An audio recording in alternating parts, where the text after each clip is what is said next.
Kak. Assalamualaikum warahmatullahi wabarakatuh. Selamat pagi.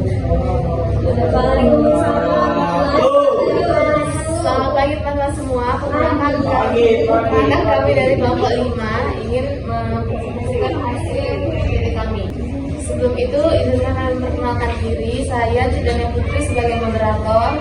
Di sini ada Bunga Syahrimah Sadia sebagai pemateri, Syifa Aulia Askareka sebagai pemateri juga, dan ada Syafadila Ramadan juga sebagai pemateri.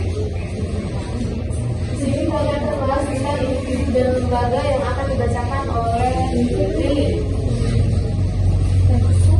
Kelas definisi individu. Dalam Rumus Besar Bahasa Indonesia, individu adalah seorang atau satu pribadi yang organisme hidupnya berdiri sendiri. Secara fisiologis, ia bersifat bebas. Kata individu berasal dari bahasa Latin yakni individuum yang artinya tidak terbagi dan merupakan kesatuan yang tidak terbatas. Setiap individu mempunyai perbedaan dari individu lainnya, seperti warna rambut, karakteristik, kepribadian yang dimiliki individu sejak lahir, dan dipengaruhi oleh lingkungan alam dan sosial tempat individu itu berada. Definisi lembaga. Lembaga adalah suatu institusi yang mana di dalamnya terdapat seperangkat nilai, norma, dan berbagai keyakinan yang sifatnya nyata dan berpusat pada beragam kebutuhan sosial serta serangkaian tindakan lainnya yang sangat penting dan juga berulang. Istilah ini cukup sering kita dengar di sekitar kita dan sering dikaitkan dengan organisasi sosial, masyarakat, formal, dan juga informal.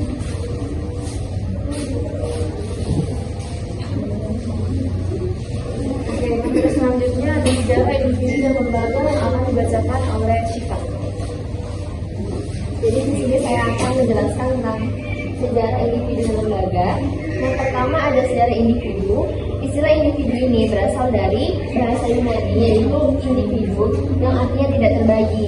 Manusia sebagai individu terbentuk dari dua faktor, yaitu faktor genotip dan faktor fenotip. Yang pertama, faktor genotip adalah faktor yang dibawa manusia dari orang tuanya, atau disebut juga dengan faktor keturunan. Faktor ini mempengaruhi sifat fisik dan psikis manusia. Lalu yang kedua ada faktor fenotip, yaitu faktor pembentuk individu yang berasal dari lingkungan. Lingkunganlah yang menentukan apakah sifat-sifat yang dibawa dari faktor genotip dapat berkembang atau tidak. Lalu untuk sejarah lembaga, proses terbentuknya lembaga sosial berasal dari kebutuhan masyarakat atau keteraturan kehidupan bersama. Yang pertama ada proses terbentuknya lembaga sosial, adanya kebutuhan hidup yang harus dipenuhi, mendorong individu untuk saling berinteraksi agar setiap keinginan individu dapat tercapai. Lalu yang kedua, ada contoh proses terbentuknya lembaga sosial. Suku Sasak terkenal dengan tradisi kawin lari, yaitu tradisi menculik atau melarikan seorang gadis sebelum pernikahan dimulai. Tradisi ini terbentuk dari perilaku perorangan, kemudian menjadi kebiasaan, hingga akhirnya berubah menjadi tradisi yang diikuti oleh masyarakat. Baiklah, materi selanjutnya ada jenis-jenis individu yang akan dibacakan oleh Syifa. Baik, jenis individu yang pertama ialah individu konformis. Definisi dari individu konformis ialah individu yang mematuhi norma dan aturan sosial yang berlaku. Mereka menyesuaikan diri dengan harapan dan tuntutan masyarakat untuk menjaga harmoni dan stabilitas sosial. Nah, contohnya ialah karyawan yang selalu mematuhi aturan perusahaan, mengikuti atasan, dan bekerja sesuai prosedur tanpa mempertanyakan. Yang kedua ada individu inovatif, yaitu individu yang mencari cara baru untuk mencapai tujuan sosial. Mereka mungkin melanggar norma yang ada. Baiklah, kami akan menjawab pertanyaan yang telah ditanyakan, dan Fadil akan menjawab pertanyaan dari Nay. Pertanyaannya ialah penjelasan lebih lanjut mengenai approved sanctioned institution sama contohnya. Approved sanctioned institutions itu kan ialah lembaga yang disetujui dan diakui oleh masyarakat karena lembaga sosial tersebut diterima karena dirasa berguna dalam memenuhi kebutuhan masyarakat berdasarkan nilai dan norma yang berlaku.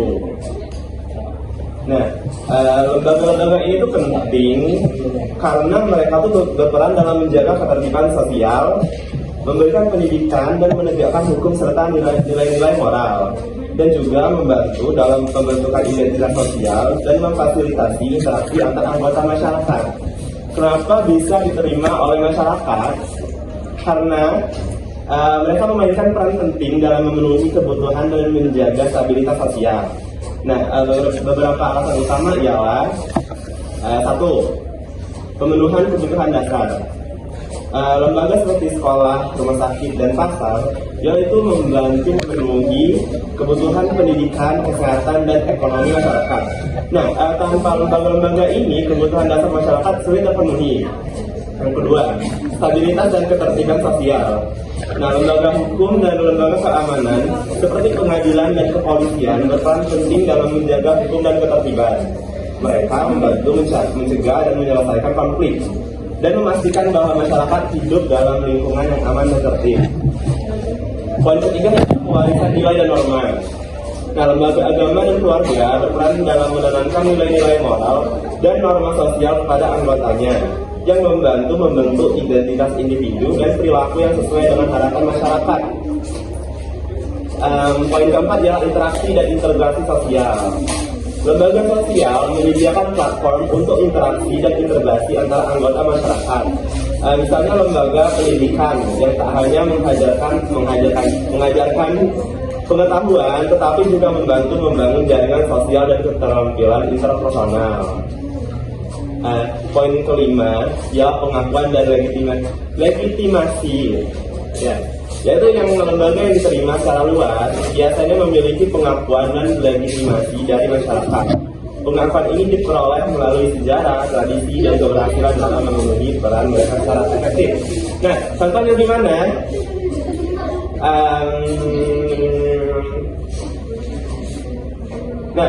Contoh bagaimana lembaga sosial yang disetujui dan diterima oleh masyarakat karena perannya dalam memenuhi kebutuhan dan menjaga stabilitas sosial, ya good, gitu.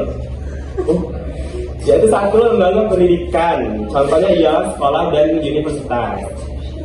Alasan diterimanya ialah akan mereka menyediakan pendidikan, keterampilan, dan pengetahuan yang diperlukan oleh individu untuk berpartisipasi dalam masyarakat. Nah, sekolah membantu membentuk karakter, memberikan disiplin, dan menyiapkan generasi muda untuk masa depan. Lembaga keluarga ya contohnya keluarga inti, misalnya ayah, ibu, anak, dan keluarga besar, keluarga sepupu, nenek kakek, dan sebagainya. Alasan diterima ialah keluarga berperan dalam pembentukan identitas individu dan memberikan dukungan emosional, meneruskan nilai-nilai serta norma sosial. Keluarga juga memberikan dukungan finansial dan material kepada anggotanya. Lembaga kesehatan, contohnya ialah rumah sakit, klinik, dan pusat kesehatan.